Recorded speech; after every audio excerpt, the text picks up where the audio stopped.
Bonjour à toutes et à tous. Bienvenue, Faris. Merci. On est content de t'avoir.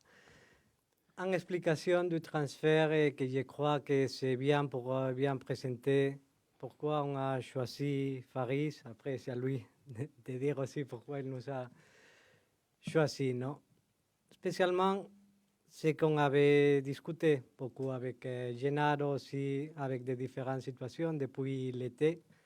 C'était qu'on avait besoin d'un attaquant avec ce type de caractéristiques. On le voit aujourd'hui dans le football européen, qu'avoir un attaquant avec les caractéristiques de Faris, c'est quelque chose d'important, non? Pour ces conditions de pouvoir faire parfois un jeu plus direct.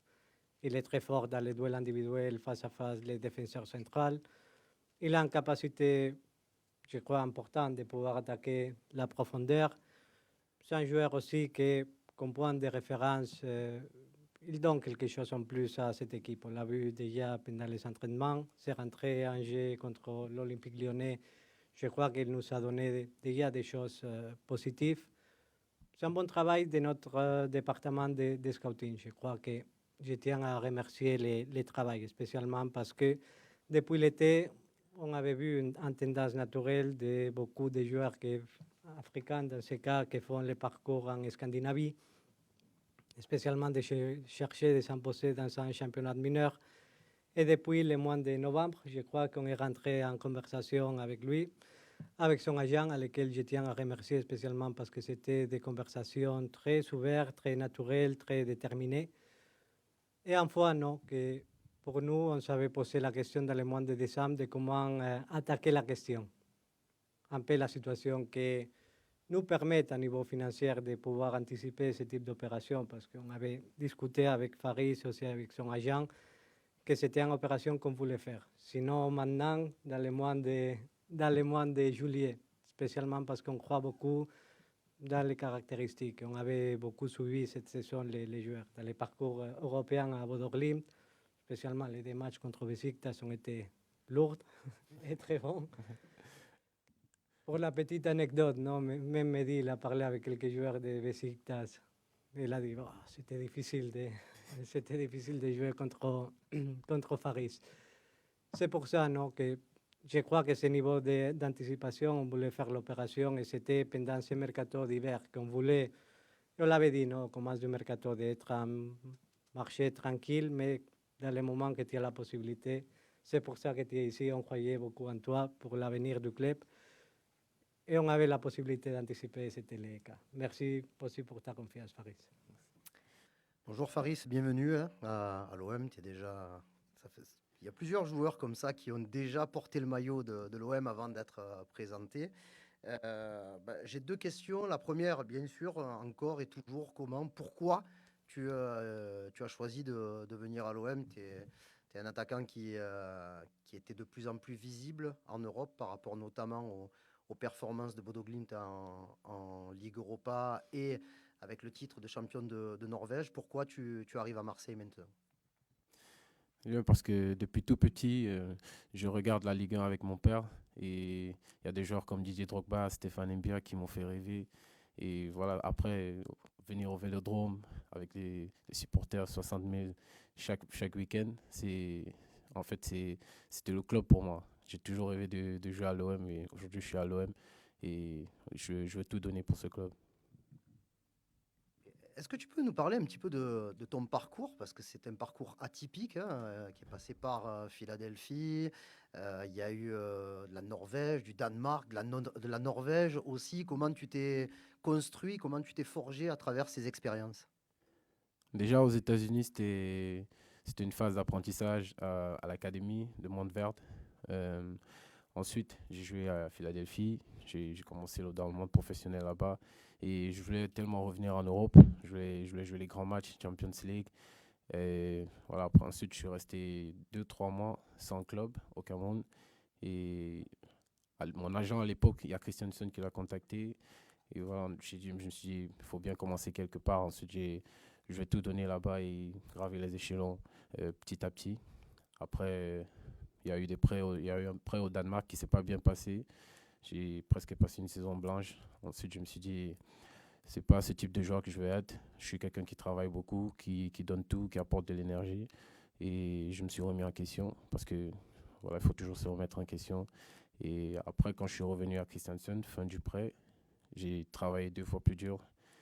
J'ai fait une bonne fin de saison. Ensuite, un match contre Bodo, ils m'ont vu et ils ont dit on le prend. Et la saison d'après, ça s'est bien passé avec Bodo. Merci. Fabrice. Faris, bonjour. Tu arrives dans un contexte qui n'est pas extrêmement simple. Tu enchaînes, pour l'instant, tu as eu plus de réunions que de matchs.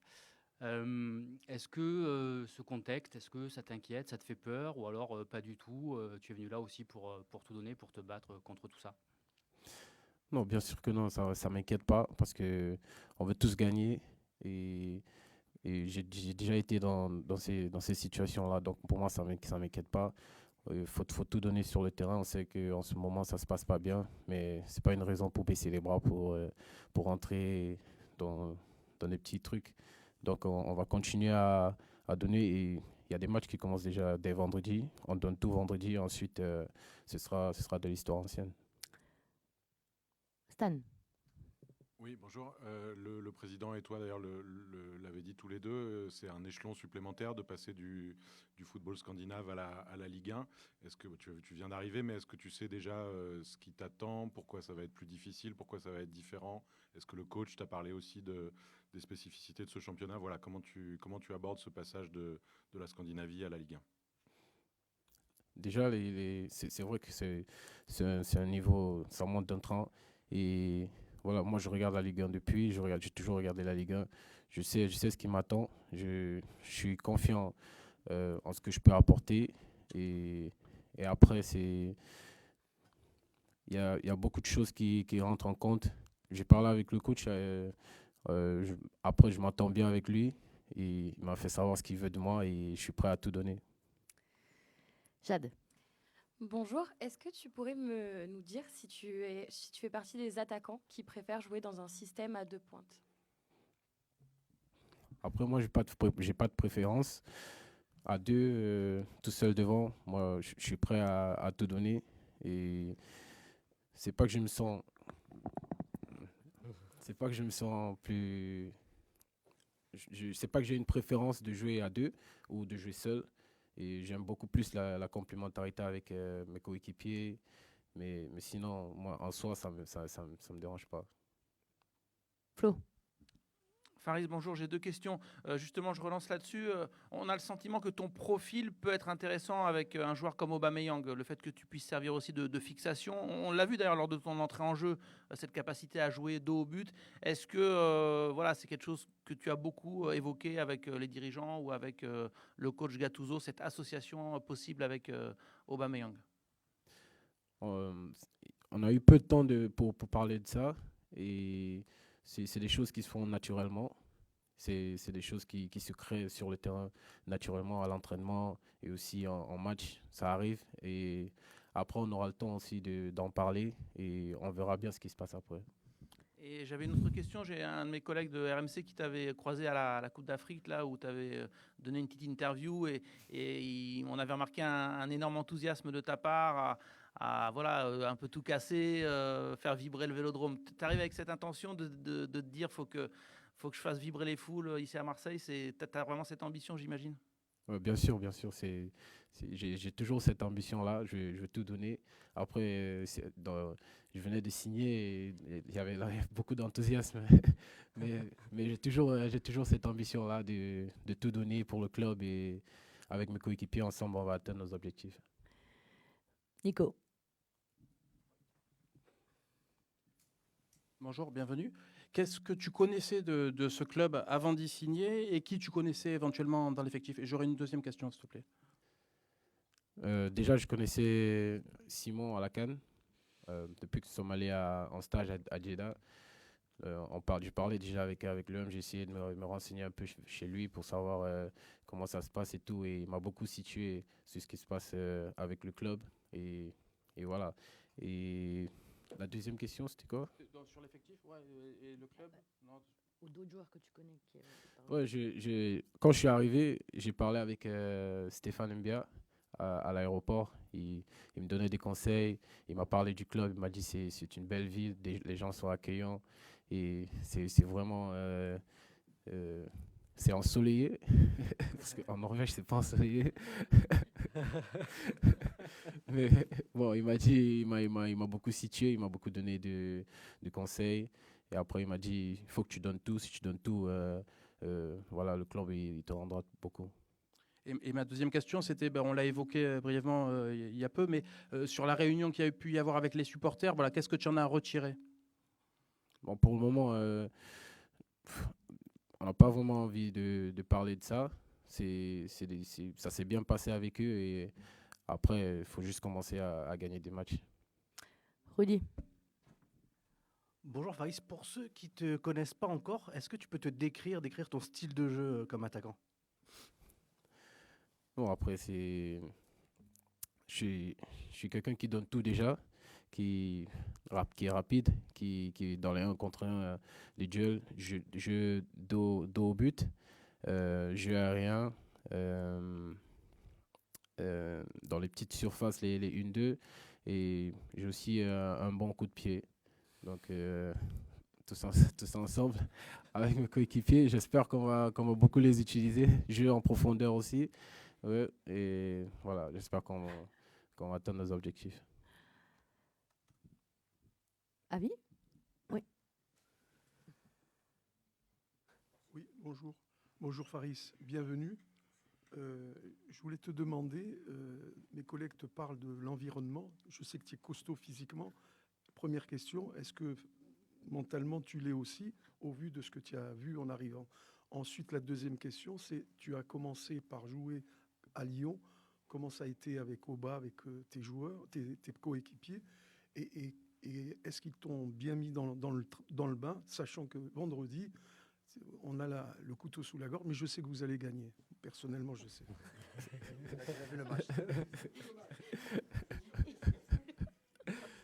Bon, après, je pense que si j'étais pas costaud mentalement, je ne serais pas à l'OM aujourd'hui, d'après mon parcours. Donc, pour moi, je pense que je suis costaud mentalement. Et pour la deuxième question, ça se passe bien. Ça s'est bien passé avec Oba, avec mes coéquipiers. Ils essaient de me mettre dans le bain assez rapidement. Les connexions et tout, tout se déroule petit à petit. Et avec du temps, ça va bien prendre. Et pour vendredi, c'est dimanche contre Lyon, voilà, c'est juste c'est du passé maintenant. Il faut se concentrer sur vendredi contre Metz. Et j'ai vraiment hâte de découvrir le Vélodrome, plein de supporters. Et surtout, j'espère qu'ils viendront tous nous supporter. Président, bonjour. Je voulais juste un peu savoir dans quel état d'esprit vous êtes, dans quel état d'esprit vous sentez le club. Après une semaine qui a pas été si agitée que ça, mais il y a eu beaucoup de discussions entre la direction, le staff, les joueurs, les supporters, après le revers subi à Lyon. Voilà. Comment vous sentez la deuxième véritable partie de saison de l'OM débuter maintenant après la fin du mercato? Bonjour. C'est un moment, je crois, important, non? Mais je préfère pas parler de moi, surtout parce qu'on doit parler de l'institution. Et je suis ici à représenter l'institution, que ça, c'est la chose la plus importante.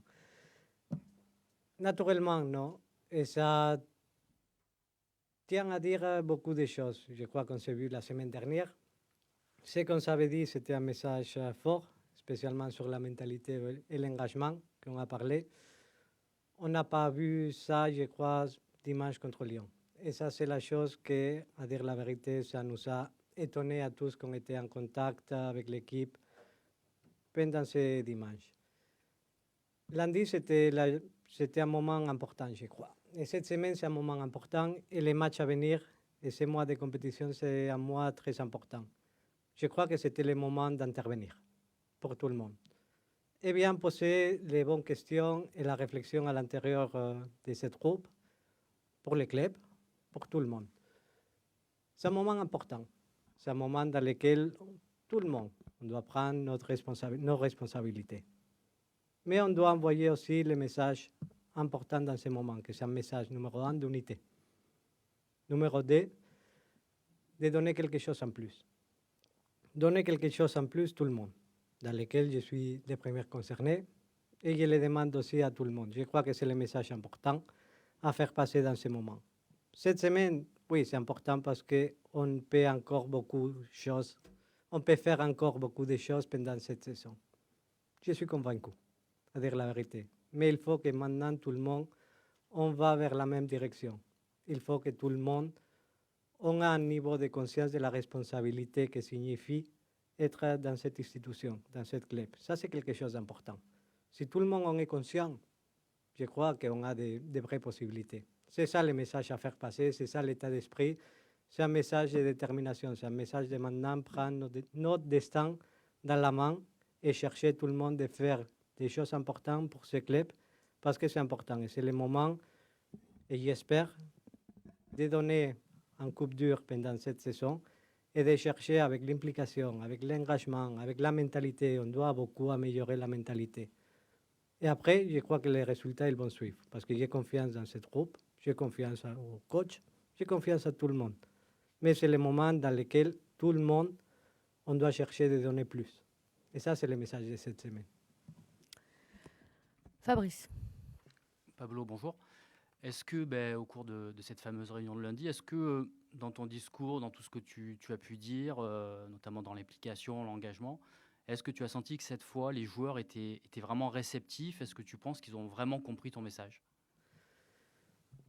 C'est une bonne question, non? Mais je ne crois pas aux paroles. C'est la vérité dans la vie. Il faut croire toujours à des actions, des conséquences et surtout au niveau de la réaction qu'on peut tous espérer. J'aime pas dire tout ce qui se passe à l'intérieur d'une réunion, que je crois que sont des choses de vestiaire. L'initiative, c'était à convoquer tous les gens qui étaient en contact au quotidien avec les joueurs. Ça, c'est quelque chose d'important parce qu'on est tous dans le même bateau. Et on est tous vers la même direction. Et on doit tout le monde maintenant chercher de porter les bateaux dans la meilleure situation possible dans un moment très important. Ça, c'est la question clé. Après la réaction, oui, je crois que les joueurs, ils sont de l'orgueil, ils sont de l'amour propre. Et je crois que, et j'espère qu'on va avoir des réactions. Je ne crois, et je répète, je ne crois pas aux paroles, je crois plutôt à des actions qu'on va suivre pendant les prochaines semaines. Jade. Bonjour Président, le marché turc est encore ouvert pendant 2 jours. Est-ce qu'on peut avoir encore du mouvement, notamment pour le cas de Pape Gueye? Et j'aurais une petite deuxième question. Il y a des marchés qui sont ouverts encore, mais à dire la vérité, on n'a pas reçu aucune proposition de marché turc sur Pape. Et pour le cas Luis Enrique, le voir sur la liste de l'UEFA, ça confirme qu'il va finir la saison à l'Olympique de Marseille? Oui, il va finir la saison avec nous, même, et ça c'est la conséquence logique des actions, non? Parce qu'il nous a donné des satisfactions. On a beaucoup apprécié l'état d'esprit, comme on a dit la semaine dernière, dans lequel il est venu. Je crois qu'avec une bonne mentalité, il s'est beaucoup agrandi la saison dernière, le temps de près l'an et demi à Botafogo. Je crois qu'on s'est retrouvé un joueur beaucoup plus mature. La carrière des joueurs, c'est parfois compliqué. Et la conséquence logique de tout ce type d'action et de la suite logique des actions qu'on a prises avec Luis Enrique, c'est aussi de lui proposer une prolongation du contrat. Flo. Oui, Pablo, bonjour. J'avais 3 questions. S'il vous plaît, pour être original. La première, suite à la réunion hier, alors vous n'y étiez pas parce que je crois que vous étiez sur Paris, mais les supporters voulaient voir les joueurs notamment. Est-ce que vous comprenez cette impatience, cette grogne des supporters qui s'inquiètent du niveau de l'OM et d'un certain manque aussi de visibilité par rapport aux ambitions du club? Est-ce que vous partagez, voire comprenez cette inquiétude? Il y a une chose dans le monde du sport. Et en plus, ici à l'Olympique de Marseille, que c'est les résultats sportifs. On a dans ce moment des résultats qui ne sont pas au niveau des attentes qu'on a tout le monde ici à Marseille. Dès le club, j'imagine, des propres joueurs, dès le staff, et naturellement pour lesquels on fait du football, que sont les supporters. C'est normal dans ces moments quand les résultats sportifs n'arrivent pas, de se poser des questions et d'avoir de l'inquiétude.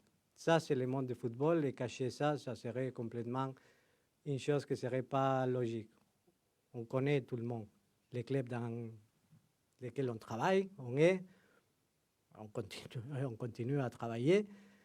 Et ça, c'est quelque chose d'important. C'est d'augmenter tout le monde, le niveau d'exigence. Et je crois que c'est nécessaire dans ce moment que tout le monde il se parle. C'est pour ça qu'on a organisé le rendez-vous lundi. C'est pour ça que c'est nécessaire aussi que tout le monde il se dit les choses en face, que tout le monde il se parle d'une façon directe, spécialement parce que dans ce moment, c'est important l'unité et aller vers la même direction. Et que tout le monde soit clair dans les messages et se dit les choses en face. Et assume tout le monde ses responsabilités. Et mes deux autres questions seront peut-être assez courtes. Est-ce que c'était déjà prévu que Jean Onana et Ulysse Garcia ne soient pas sur la liste? Est-ce que c'est quelque chose que vous avez évoqué en préambule peut-être avant qu'ils signent, ou est-ce qu'ils l'ont peut-être mal pris ou ont été surpris? La liste UEFA, c'est toujours une question importante. Il faut mettre en contexte toute la situation. La première, c'est une décision purement technique, naturellement. La deuxième question, c'est surtout on est limité dans la liste UEFA, spécialement pour le fait de ne pas avoir des joueurs formés à l'intérieur du club et qu'ils te prennent la place des local players. Ça, c'est une question toujours importante au club. Avec une deuxième considération que c'est important, parce qu'on dit les choses, non? Dans la liste A, par exemple, des joueurs comme Sorlo, par exemple, il te prend une place parce qu'il n'a pas passé plus de 2 ans en continuation au club. Ça, c'est quelque chose, plus de 2 ans en continuation au club pour avoir cet statut de rentrer dans la liste B. C'est quelque chose d'important dans la configuration de liste et un problème qu'on doit travailler, spécialement. C'est pour ça beaucoup de travail dans les centres de formation. La deuxième conséquence, c'est dans le moment que tu as un niveau d'inscription dans le marché de janvier, tu peux seulement inscrire 3 joueurs dans la liste UEFA. Dans notre cas, avec 4 joueurs qui sont arrivés, plus l'arrivée et la satisfaction qu'on a avec Luis Enrique, c'est une décision que c'est toujours difficile de mettre des joueurs hors d'une liste UEFA, mais bon, c'était fait avec une décision purement technique prise par le staff. Une dernière question, excusez-moi. Je pense qu'elle est importante parce que le président Laporta a pris la parole ces derniers jours, vous le savez, et a cité l'OM comme un club intéressé par la Super League. Vous aviez clamé le contraire fin décembre. Alors qu'est-ce qu'il en est? Est-ce qu'il a inventé quelque chose concernant Marseille, ou est-ce qu'il y a une volonté cachée du club d'intégrer cette Super League? À dire la vérité, je crois que j'étais le premier à m'exprimer, en plus.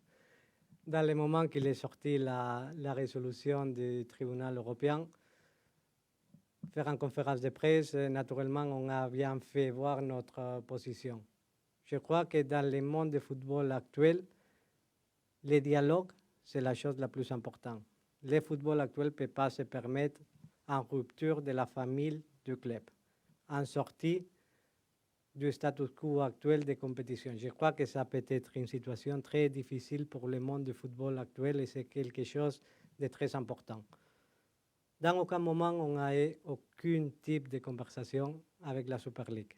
Ce qu'on demande, c'est que maintenant, entre toute la famille du football européen, on doit régler toutes les différentes problématiques qu'on a à l'intérieur du football, qui sont beaucoup, non? Il arrive un nouveau cycle des compétitions européennes, avec une répartition, avec toute la question de la solidarité du droit commercial qui vient de l'UEFA. Ça pose beaucoup de questions, non? Spécialement, et qui sont les questions aussi qu'en tant que membre du conseil d'administration de l'ECA, du board de l'ECA, on se pose tous les jours et on a un devoir de responsabilité aussi, que c'est comment le pouvoir du club peut augmenter aussi de la prise de décision, spécialement des compétitions européennes. Ça, c'est quelque chose qui, à l'intérieur de l'ECA, c'est un motif de discussion très important. Mais je crois que dans ce moment, c'est un moment, je l'ai demandé pour le club, mais dans ce moment, pour le football européen, l'unité, le dialogue et trouver une solution commune à tous les problèmes qu'il a le football, et spécialement discussion ouverte et positive pour l'avenir du football, c'est nécessaire. Mais sans une rupture du système et de la famille du football. Nico. Deux questions, s'il vous plaît.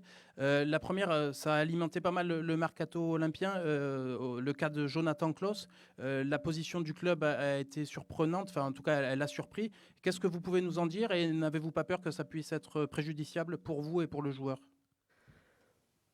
On va prendre du temps sur cette question, que je crois que ça a été mouvementé. Il faut bien expliquer les différentes situations. Il y a une chose que c'est la plus importante de toutes. Et franchement, que c'est l'institution. L'institution, c'est quelque chose de très important.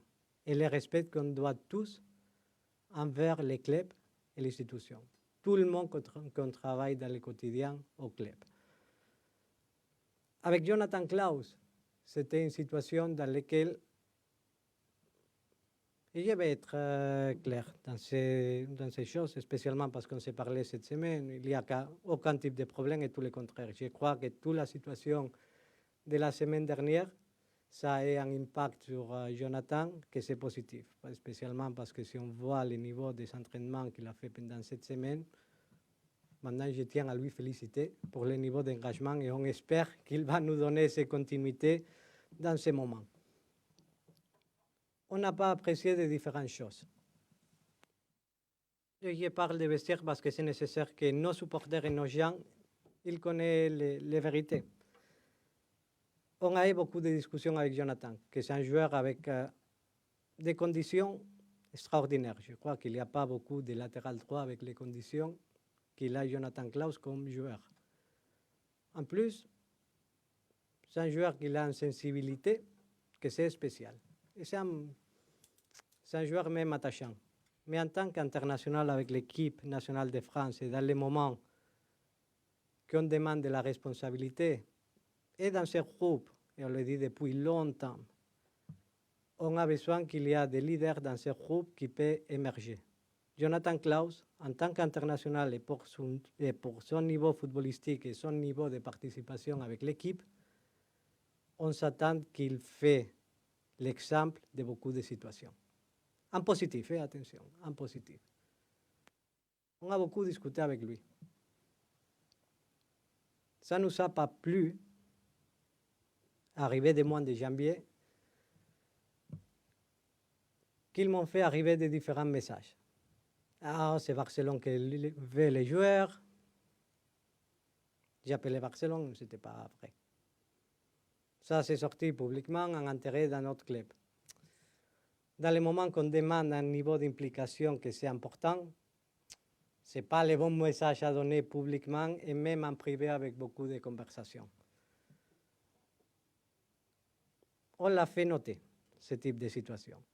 En plus, tout ce type de conversation et on peut dire non, les résultats qui sont arrivés pendant le mois de janvier, il a provoqué un effet inverse dans ce qu'on souhaitait avec beaucoup des actions qu'on a prises.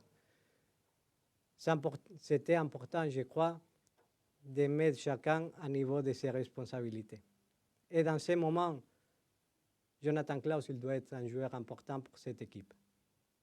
Mais être un joueur important pour cette équipe, il se fait avec toutes les petites attitudes dans le quotidien. Et on attend que Jonathan Klaus soit un exemple pour tous les joueurs, spécialement même avec les jeunes. Et pendant un moment, il n'était pas le type d'exemple positif qu'on voulait. La vérité, c'est que cette semaine, il était exemplaire et un joueur avec lequel tout le monde il a fait l'unanimité de dire qu'il a une réaction positive. C'est ça qu'on s'attend, qu'il ait cette stabilité, que son niveau footballistique lui permette d'arriver à notre objectif collectif, que ça c'est le plus important, et à tous ses objectifs individuels dans sa carrière. Est-ce qu'il y a la volonté du club d'aller vers une prolongation de contrat aussi pour Jonathan Klaus parce que son contrat s'arrête, est prévu jusqu'au 30 juin 2025? Dans les prochains mois, il y aura beaucoup de discussions. Je crois que c'était un coup dur pour tout le monde et on voulait. En institution, ça doit se faire respecter. En institution, c'est beaucoup plus grand que les comportements individuels qu'on a chacun entre nous. Maintenant, c'est le moment du dialogue. Maintenant, c'est un moment de dialogue avec tous les partis. Spécialement, et je tiens dans la conversation à dire tout ça sur Jonathan Klaus parce que ce n'est pas un cas spécial, parce que sa carrière, c'est très particulière. Et je crois que ça va lui faire du bien avoir ce type de sentiment collectif. C'est quelque chose que si lui, il prend ce sentiment de collectif, de se sentir important à l'intérieur d'un collectif, d'émerger parce qu'il a le niveau. Pour émerger, ça va être quelque chose de très important. C'est le dialogue. Et en plus, pour analyser tout type de comportement de Jonathan Klaus, je tiens toujours dans un coin de la tête comme institution. C'est un des joueurs qui a une carrière atypique. Mais c'est aussi lui qui doit se rendre compte des choses qui sont importantes dans la performance.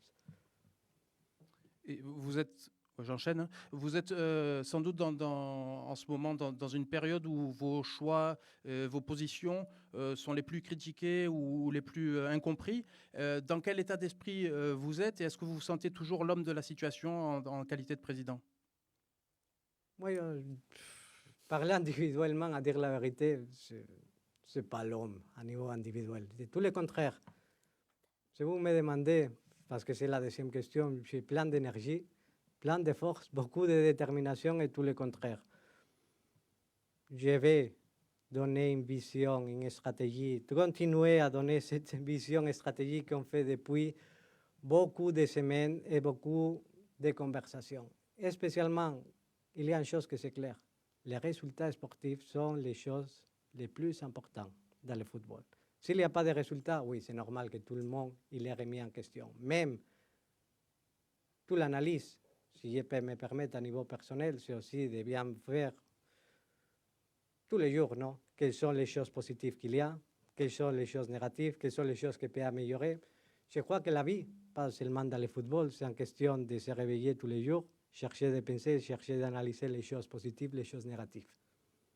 En plus, quand les résultats n'arrivent pas. Ça, c'est quelque chose que c'est la détermination la plus importante. Stan. Oui, bonjour. Double question en fait sur l'entraîneur Gennaro Gattuso. Déjà, est-ce que lui, vous le trouvez encore combatif, investi? Enfin voilà, comment est-ce que vous trouvez que lui vit cette période difficile pour tout le club? Et par ailleurs, il a dit plusieurs fois ces derniers temps qu'il trouvait que les résultats de l'OM se jouaient sur des petits détails depuis un moment. Est-ce que vous partagez ce point de vue ou est-ce que vous pensez qu'il y a peut-être un peu plus que des petits détails? Les petits détails font les résultats. Non, je crois que ça, c'est quelque chose que c'est évident. Et le contrôle des petits détails, ça, c'est la chose que ça nous manque. Et l'autre jour, non, dans la conférence de presse de coach, il était très bien pour moi. Ce n'est pas un manque de professionnalisme. Non, je ne le considère pas. Pour moi, c'est un manque de mentalité. Et c'est la mentalité gagnante qui te donne ce contrôle des petits détails et que tu te sens fort dans les petits détails. Pour moi, c'est ça qui nous manque. J'ai beaucoup de confiance en Gennaro. Je le vois avec beaucoup d'énergie, beaucoup de détermination. Aujourd'hui, j'ai pu regarder l'entraînement, j'ai vu une personne pleine d'énergie, pleine de force, pleine de détermination et avec un message fort. Je crois fièrement qu'il est la personne opportune dans ce moment. C'est une personne avec laquelle je donne toute ma confiance dans ce moment, absolument. Et spécialement parce que je vois comment il cherche de trouver des solutions et je considère aussi, et je suis de son avis, le contrôle de tous ces petits détails, augmenter notre mentalité, notre agressivité, et spécialement le niveau d'engagement de tous nous, qu'on donne quelque chose en plus, ça va nous porter des résultats. Karim. Président, on parle régulièrement de la formation à l'Olympique de Marseille. Il y a eu un résultat très important ce week-end avec la qualification des minots marseillais pour la suite de la Coupe Gambardella avec une qualification face au PSG. L'année dernière, il y a eu le titre de champion de France des U17. Les U19 avaient déjà fait une très belle saison. Est-ce que on peut commencer à espérer vraiment avoir une vraie belle génération dont l'OM au sens large du terme va pouvoir recueillir les fruits? On est très content du travail de Marc Otero et Gian Danilo. Ça, c'est quelque chose que ça se voit dans le quotidien. Et je crois que le niveau d'amélioration de beaucoup de joueurs, pas individuellement, parce que depuis que je suis arrivé, à niveau individuel, il avait de bons joueurs, mais sur le travail de la mentalité, sur le travail quotidien, même sur l'impact physique de nos joueurs. Ça, c'est quelque chose que ça s'est beaucoup amélioré. J'ai vu des améliorations importantes. La vérité, c'est qu'on a une génération 2006, une génération 2007, que c'est de bon niveau. À niveau individuel, mais surtout, on voit un type de jeu collectif et une amélioration des concepts collectifs dans toutes ces équipes que c'est important. Pour ça que je reste positif. C'est vrai une chose que maintenant, c'est une des choses dans lesquelles on doit beaucoup travailler, que c'est l'amélioration de toutes les infrastructures qu'on a maintenant au club. Ça c'est le pas suivant pour les centres de formation. Ça, c'est quelque chose de très important dans lequel on a déjà commencé à voir comment on peut donner au maximum, spécialement parce que les générations qui arrivent, je commence à considérer qu'elles sont fortes, qu'elles sont importantes et que le travail dans le quotidien, il va donner des fruits. Avis. Président, tu as parlé de détermination au niveau de Gattuso, ça, on en est sûr. Mais est-ce que les joueurs ont reçu ton message et celui de Gattuso? Et est-ce ils seront déterminés? Parce que comment faire pour qu'ils soient plus grinta comme l'est notre coach? Je crois que ça dépend surtout de beaucoup ici des comportements individuels que créent un collectif. Ce qu'on s'attend, c'est un message qu'on a fait passer, je crois que c'est une des choses importantes, que c'est que les véritables joueurs qui sont en leadership en eux-mêmes importants peuvent la faire voir à l'intérieur du groupe. C'est une chose positive que c'est la conversation entre les propres joueurs et que les propres joueurs, ils reconnaissent qu'ils sont les vrais leaders à l'intérieur d'un club. Dans le moment qu'il y a des changements avec des joueurs qui sont passés beaucoup de temps à l'intérieur d'un club ou des joueurs qui sont pris en position forte à l'intérieur d'un groupe, que c'est important, il y a toujours une période dans laquelle on peut dire que les cartes se redistribuent. Je ne sais pas si je me fais comprendre. Et c'est là-bas où les comportements individuels d'un groupe, il doit émerger. Ça, c'est un des motifs aussi de la conversation. Parce qu'on a des joueurs qui, à l'intérieur d'eux, sont des leaders. Je ne vais pas les nommer, par respect à tout le monde, mais c'est vrai qu'il y a beaucoup de joueurs, si tu l'analyses de l'extérieur, qu'à l'intérieur d'eux, ils ont des capacités de pouvoir s'imposer. C'est le moment. Merci beaucoup. Merci.